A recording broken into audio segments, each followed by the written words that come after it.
નમસ્કાર, હું છું પ્રિયા અને તમે જોઈ રહ્યા છો જનતા કી જાણકારી ન્યૂઝ। નજર કરીએ આજના સમાચારો। માંડવીની અંધ અપંગ માનવ કલ્યાણ સોસાયટીએ 3 ડિસેમ્બરને બુધવારે સેવાકીય કાર્ય કરીને વિશ્વ દિવ્યાંગ દિવસ ઉજવ્યો। 2 વ્હીલચેર અર્પણ કરીને તેઓને આત્મનિર્ભર બનાવાયા। અંધ અપંગ મંદબુદ્ધિ અને બહેરામૂંગા જેવા દિવ્યાંગોના ઉત્કર્ષ અને તેમના સેવાકીય કાર્ય કરતી માંડવીમાં છેલ્લા 33 વર્ષથી કાર્યરત સંસ્થા અંધ અપંગ માનવ કલ્યાણ સોસાયટીએ 3 ડિસેમ્બરને બુધવારના રોજ સેવાકીય કાર્ય કરીને વિશ્વ દિવ્યાંગ દિવસ ઉજવ્યો હતો।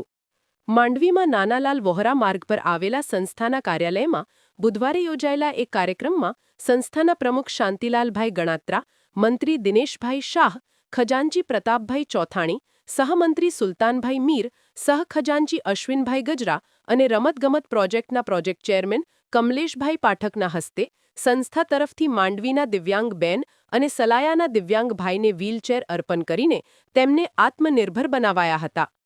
પ્રારંભમાં સંસ્થાના મંત્રી દિનેશભાઈ શાહે સહુને આવકારી સંસ્થા તરફથી દિવ્યાંગો માટે થતા કાર્યોની વિગતે માહિતી આપી હતી। તેમણે વધુમાં જણાવ્યું હતું કે દિવ્યાંગો સમાજનું અવિભાજ્ય અંગ છે। દિવ્યાંગોને દયાની નહીં પણ હૂંફની જરૂર છે, જે આ સંસ્થા પૂરી પાડી રહી છે। વડાપ્રધાન માનનીય નરેન્દ્રભાઈ મોદી સાહેબ અને ગુજરાત રાજ્યના મુખ્યમંત્રી માનનીય ભૂપેન્દ્રભાઈ પટેલ સાહેબે કરેલ જાહેરાત મુજબ હવેથી 80% દિવ્યાંગતા ધરાવતા દિવ્યાંગોના બદલે 60% કે તેથી વધારે દિવ્યાંગતા ધરાવતા દિવ્યાંગોને સંત સૂરદાસ યોજનાનો લાભ મળશે। તેને આવકારી સરકારનો આભાર માન્યો હતો। સંસ્થાના પ્રમુખ શાંતિલાલભાઈ ગણાત્રા અને રમતગમતના પ્રોજેક્ટ ચેરમેન કમલેશભાઈ પાઠકે જણાવ્યું હતું કે દિવ્યાંગોને હૂંફ આપવા અને તેમને ઉપયોગી થવા આ સંસ્થા કટિબદ્ધ છે।